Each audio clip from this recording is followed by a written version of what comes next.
For the first time in 2.5 months since my last episode, when the 2025 New York Jets schedule was officially released in the middle of May, I am proud to say, welcome back to another episode of the New York Jets State of Mind podcast.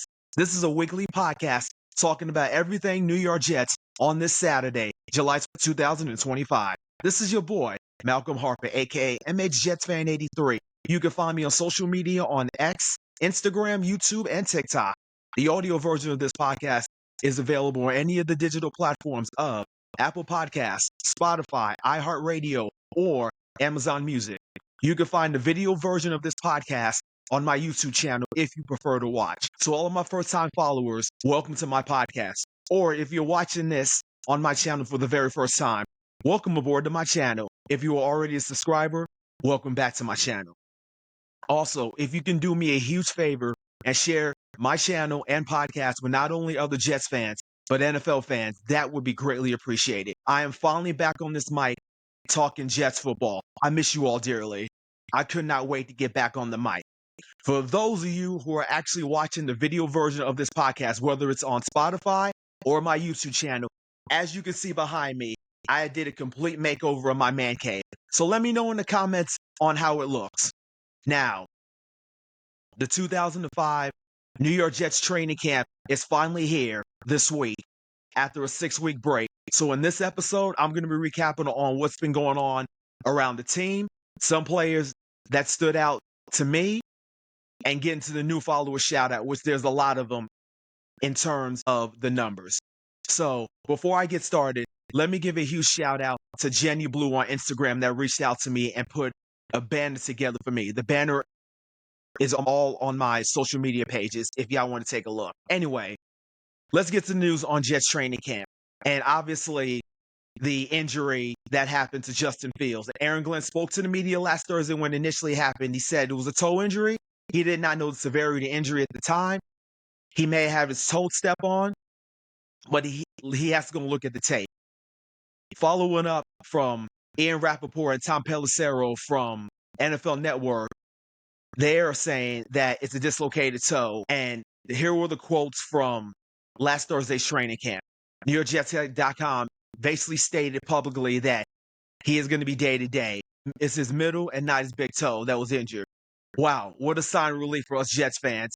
We were all freaking out on social media about Justin Fields being carted off the field. But coming to find out, he was actually sitting in the cart and not lying on his back. So again, that is the sign of relief. Who knew there would be a sign of relief in the same sentence with the New York Jets?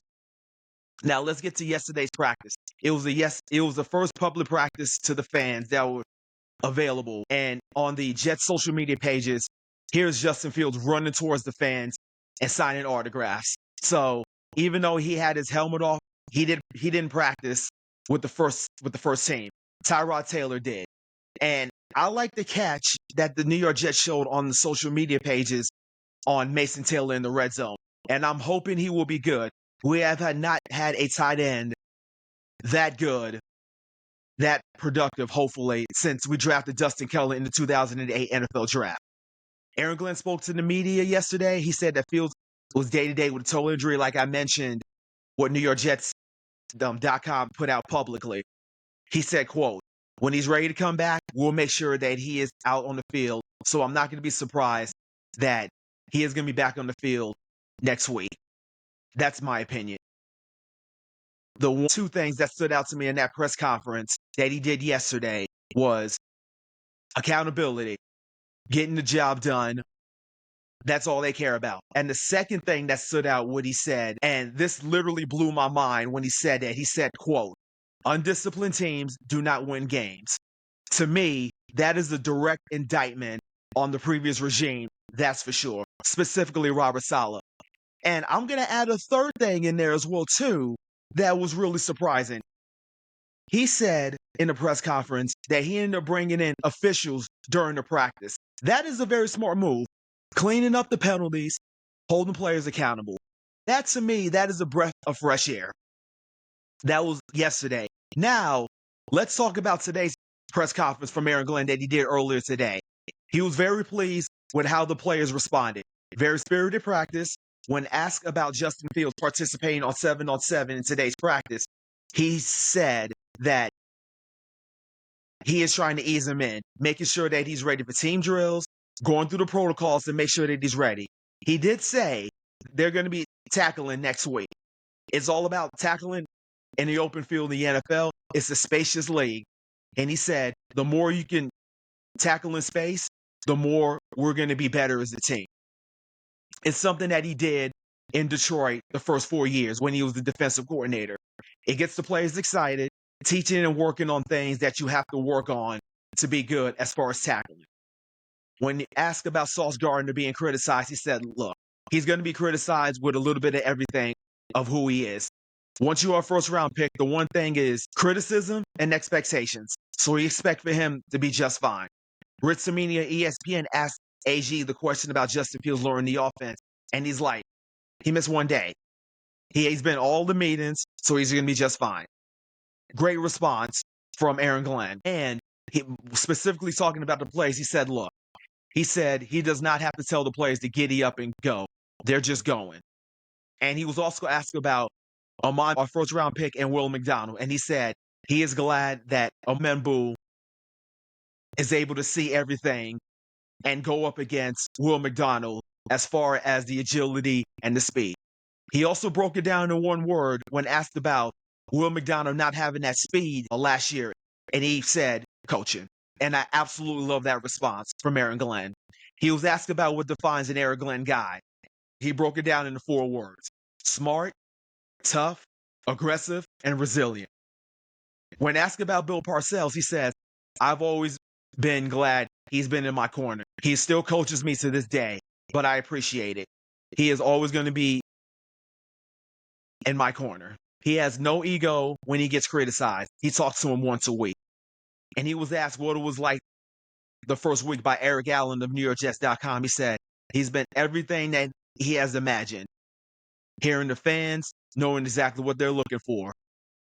And he gave a challenge to not only the players, but to the media as well, too. He said, don't let go of the rope. And based upon what I've seen so far from Aaron Glenn, he has given us hope as Jets fans. I've been very, very impressive with the press conferences so far. He has a much tighter ship. Now, let me get to Will McDonald. And Will McDonald was actually dominant today with 2 sacks on 11 drills, according to the reports that I've seen on social media. Now, him putting on that weight and the muscle has paid off so far.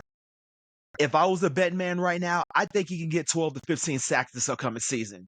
So those are my thoughts on the first couple of days of training camp and which players that I think stood out. The Jets have an off day tomorrow, then they resume training camp on Monday. So before I get on out of here, as far as the new follower shout-outs go, since my last episode in the middle of May, I have picked up a lot of followers. I'm just going to give you the numbers. I'm not going to go name everybody because I'm going to get back to that once I get back onto the podcast. But on X right now, I have 70 followers. I have 74 followers on TikTok, 42 followers on my YouTube channel, including at getting 5 subscribers in the last week and a half. And I just hit 100 followers on Instagram. These are baby steps. I'm going to say this again. I appreciate the love and support. Please share my podcast and social media pages with other NFL fans, not just Jets fans. Please like, subscribe, and leave comments on any of my previous episodes. Again, if you want to listen to the audio version of it, it's available on any of the digital platforms of Amazon Music, Apple Podcasts, iHeartRadio, and Spotify. Go to the search box and type in the New York Jets State of Mind. If you want to follow my channel, go to YouTube and in the search box, type in MJ, which is one word, all lowercase. I'm going to be posting clips of this episode on my Instagram, my YouTube, my TikTok, and my Facebook pages, respectively. Jets fans, you are absolutely awesome. And by the way, a week from today, the Jets have their first preseason game. They're going to be traveling to Lambeau Field against the Green Bay Packers. Kickoff is at 8 p.m. Eastern Time. And for my fellow Jets fans that live outside of the tri-state area, the game will be nationally televised on NFL Network. For those of you who are actually in the tri-state area, it's going to be broadcast locally on CBS2 in New York. I will be back next week to preview the game, and I'm going to tell you the players that I am going to be looking for during the game. So until then, I always end this podcast with a JETS, Jets, Jets, Jets. It is so great to say that again. Stay safe and take care. Talk to y'all next week. Peace and love.